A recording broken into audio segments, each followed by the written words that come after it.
Good day, duelists. I'll get right to the point. So, this has been a conversation that I know has been going on for the last, I want to say 3, maybe 4 months. The idea that Yu-Gi-Oh's dying. And let's get right into it. Let's get right into it. I have the answer here.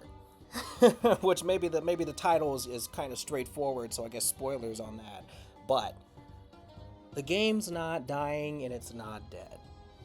Now, mind you, you might be a new viewer, so maybe being somebody who's been online for a while or been playing probably as long as I have, which has been for well over a decade, right? You might say otherwise. Here's the thing. From my experience and mind you, I'm speaking from the casual player perspective, which is exactly why I'm chiming in here. Because, believe it or not, the internet does not encompass the majority of the player base. Dare I say, the internet does not even encompass reality a very large portion of the time. So numbers, upvotes, all that stuff does not necessarily validate what's true and what isn't. There are particular pockets of the internet that will favor certain things. That's just a natural occurrence that has been part of the development, evolution, if you will, of the internet and where these spaces lie. That being said, in the real world, where the majority of players are, they're not necessarily online, marketing for the game themselves, putting things out there for the public to see and comment on accordingly, right? The casual player base are probably the people that are not looking to get views and subscribers and all that other stuff, right? The casual players are probably the ones that have people to play with who are friends, in their real personal lives. They got family, maybe cousins, brothers, sisters, whatever, right? In the real world, the majority of the player base is not plagued by not like even a fraction of all these big problems.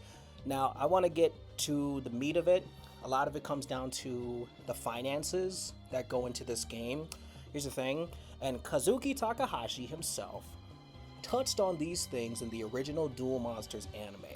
So I want to really focus and hone in on this point, right? It's supposed to be about fun.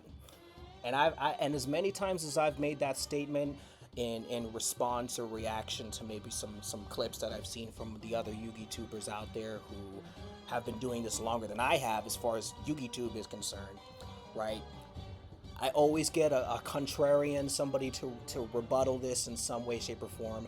And a lot of it just comes back to the main point, which is that people might have other motivations to play this game. And what I've observed within these last, again, 3 to 4 months, where I've specifically honed in on this particular conversation about whether the game's dying or whether the game is dead, it all just comes back to money for the most part. And that's the problem, right? Take Bandit Keith.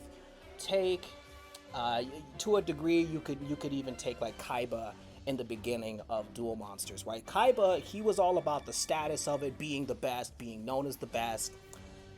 And guess what? It doesn't pan out for him. And with Bandit Keith, he was in it for the fame and the glory, but he was also in it for revenge. So, characters like these guys, you have Weevil, same deal. His motivations are probably a bit tainted. He's not really playing for the right reasons.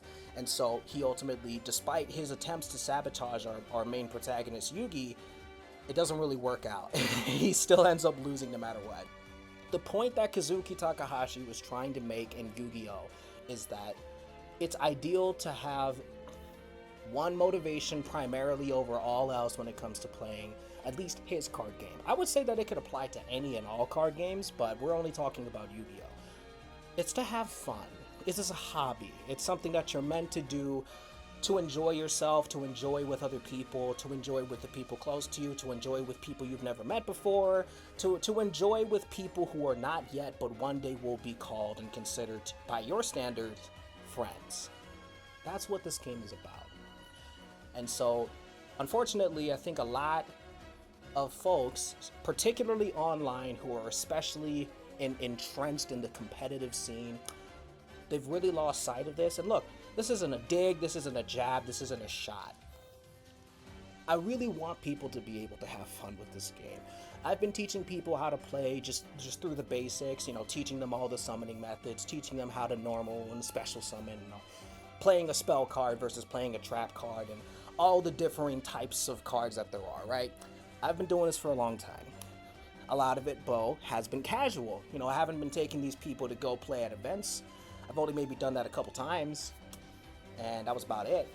At one point in time, I was probably teaching about a dozen or so people at the same time how to play the game, because it was really about fun. While sure, they were kind of going through the ropes and whatever, for me, it was about having fun with them as friends, right? To do something where you can actually really truly bond. It does have a special way of bringing people together, which is another point that Kazuki made in his anime slash manga. It was about bringing people together. Making that wish upon the Millennium Puzzle, what Yugi did in the very beginning, was so that he could end up having friends who would gravitate towards him. This is something a little bit more modern, maybe, that'll make it make sense, but Yugi manifested, right? He manifested his friends to come to him and be a part of his journey as he traveled on through this maze of a game called Yugioh, right? So again, my point, not to get too off track, but my point is that Yu-Gi-Oh's not dying. It's a particular part of Yu-Gi-Oh! In terms of community, in terms of fractions of the community, the competitive scene. The competitive scene is going to struggle now more than ever, and I'm going to touch on it. Look, the economy, the way that it is in portions, sections, whole pieces of the world, things are going up in price. Mind you, of course, the cards themselves will fluctuate, but I'm touching on the competitive scene because, look, these guys are investing not just in the cards themselves and the sleeves and the deck boxes and the mats and all that stuff, but they're investing in the travel costs and all that. And look, I feel for you guys. I understand. You know, you're really investing into this game, but you have to look at it this way because there's, for the longest time, and even myself, right, I'll include myself, I'm guilty of this, you know, poking and jabbing at Konami for all these different things, as it is a company, right? And companies, corporations, bad, and we know that. Here's the thing, though. There are elements of self-awareness that have to come into life in order to resolve your circumstances and make them better. I say that because we have to be conscious of where we're actually investing. And I say that because, in terms of Konami's POV, because I've seen a lot of people saying, well, you know, I've been investing a lot into this game, and they don't really prioritize me, and you know, like the pros, for example, it's a big thing that was going on for a bit, and I think it's still somewhat in the air. You know, pros saying that they're quitting, now I'm done, Konami's not doing this and that and whatever. You can't expect that from them. Look, as much as you are investing in, no one's going to dismiss that or deny that. You guys are investing quite a lot of money as professionals, in quote, pros, right, to go and play at these events. Here's the thing, though. The only portion of that money that's really going towards Konami is the portion that you're spending on the cards and maybe some kind of cost to enter into these tournaments, right? These events. Your plane ticket, the apartment, whatever, hotel, none of that contributes to Konami's game. It doesn't. And I think that that's kind of a disconnect there. Because naturally, it's gonna be a taxation on you, the player, spending your own hard-earned money or what have you to go. But you have to realize, again, like, a lot of that money is not actually going towards the game. So while you are technically investing, you're investing in yourself to be able to attend. You're not investing in Konami's products specifically the whole way through. There are portions of this transaction that does not actually benefit them, which is part of why they don't, you know, go the extra mile. Now, mind you, and this is a critique, it's fine, it works, it makes sense. There are games out there, not necessarily card games, but say video games, for example, that'll fly out their players and all that stuff. That's something that's been promised by those companies that do these things, and so it's an expectation. Konami never promised these things, and unfortunately, to many of the pros and those who would attend these events, to their dismay, that's exactly why. Like, that's exactly why you're not going to get that compensation back. And even if you make a buzz on the internet, it's only really going to do as much as what views you get from your videos or what have you, right? So again, I'm bringing all this up because, look, man, the competitive scene, and especially on the internet, which I think is where a lot of the competitive scene goes to interact with each other and make content and all that, It's not the majority of the players. The majority of the players, whether or not they have a Google account to then have a YouTube account, or Twitter, or whatever, X, Instagram, all that, most of those casual players are probably just playing within their own private spaces. It could even be online. They could also be playing online. There's places I like Dueling Nexus, for example, or you could be playing Master Duel, EDO Pro, whatever. There are places where people can play, and they don't even have to comment on anything. In fact, they're not even dealing with the financial burdens of what can come with investing a lot into playing the game, because there are ways to play for free. And I mentioned Dueling Nexus because look, and I hope that somebody who maybe listens to me for the first time, you never heard of me, whatever, try that out. Google it. Dueling Nexus, you'll find the website. All you need is an email to sign up, make an account. Bam, you got access to all the cards. It's up to date with the current ban list. You even have settings where you can create a deck. Maybe it's got some banned cards in it, but you can have your own personalized matches. And I'm not sponsored by them. Shout out to them though, because there's some really, really talented folks that put it together. And I've been playing for weeks and weeks since I've recorded this video. I'm having a blast. And I didn't pay anything. There's ways to play the game and enjoy it for free. You don't necessarily have to invest so heavily. But if that's a problem, look, no one's gonna look at you crazy. No one's gonna look at you different. If there are periods of time in your life when you're not gonna be able to invest in a card game, a hobby, right? Because as an adult, especially, most of these people are adults who are gonna be doing all this. When it's not a good time to invest in something, you as an adult, you're gonna know that. You should know that, and then if you do know that this is not something I should invest in right now, finances are tight, whatever, don't do it. Don't feel the pressure of doing it. Don't. Just don't. And don't feel bad or feel you're not getting left out of anything. Look, when the time is right, you can invest, but when the time is obviously not ideal, just simply don't, because then it's just going to bring you a whole heap of problems, and if things don't turn out your way, now the whole world's your enemy, right? But it doesn't have to be this way, is what I'm trying to get at. It doesn't have to be this way. We don't have to keep on trying to find reasons to be upset with this game. There are reasons to be, granted. Don't get it twisted. I know I might be glossing over. Don't get it twisted. There are some legitimate criticisms, like the prize pool, for example. They should definitely focus on the quantity and quality and all that, right? They should definitely iron that out. I can agree there, no problem. Should they be investing in the players though? If it's not in the description, if it's not listed in the fine print, we can't really expect them to. And unfortunately, no matter how much of a buzz you try to make, and look, I've seen some of these videos from these pros.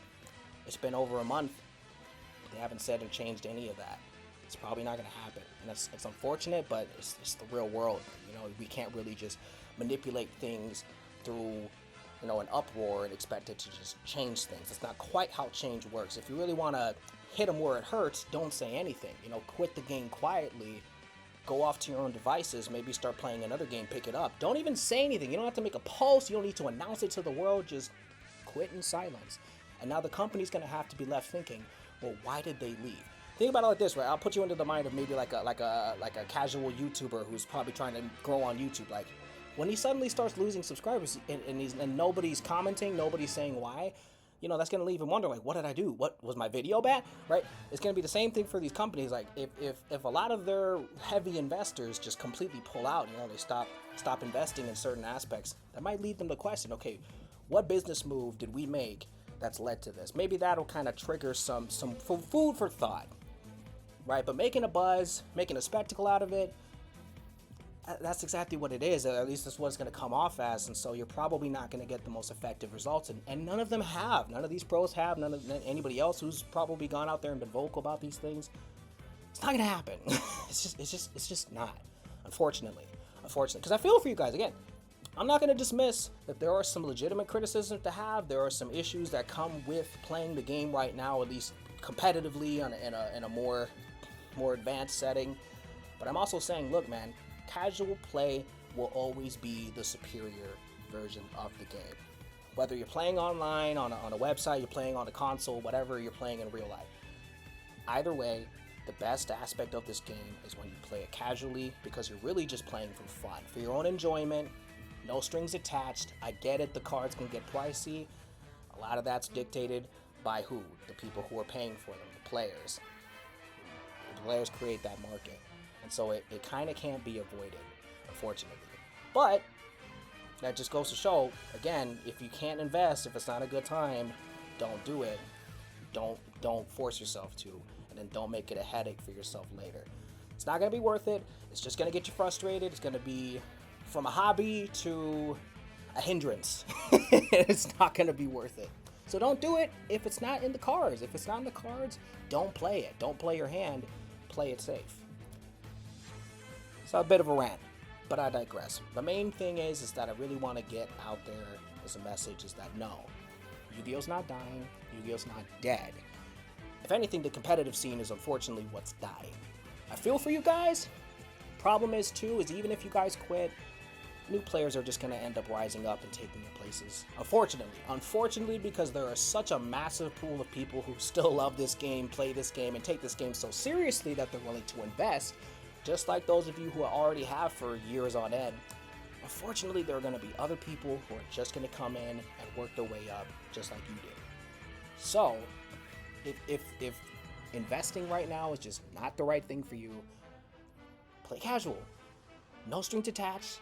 You don't even have to do it. You don't have to do it in the public eye. You don't got to make videos about it or any of that. Just play it because you want it.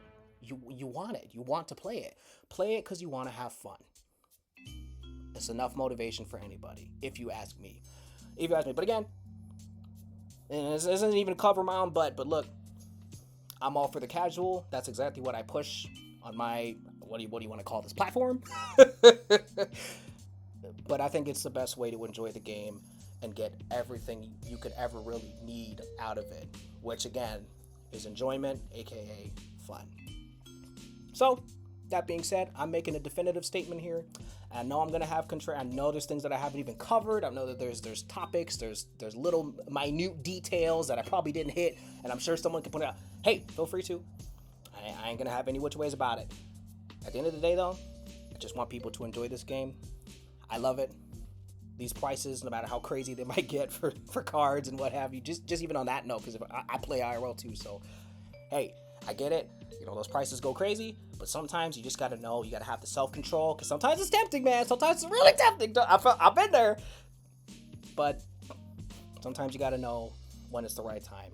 Because eventually, look, man, these cars prices, they also fluctuate. So if you bide your time, you get it at the right time, at least you'll get it eventually. Sometimes those prices just plummet. Just bam, $100,000 one day. Now it's like $5. But it's really how it works. I know somebody knows what I'm talking about. I know you guys know what I'm talking about. Sometimes that's just how it works out. At the end of the day, patience is key. You gotta have that self-awareness. You gotta recognize, look, man, if I'm in a spot where I can't do it, don't do it. But if there's one thing you should do, you should play this game for fun, because that's what the creator intended. That being said, rant, if you will, over. The game is alive. Keep playing. Enjoy it. Have fun with whomever, as many duelists out there as you want. I hope to do the same. That being said, stay safe. Take care of yourselves. And have a gosh darn good one. I end my turn.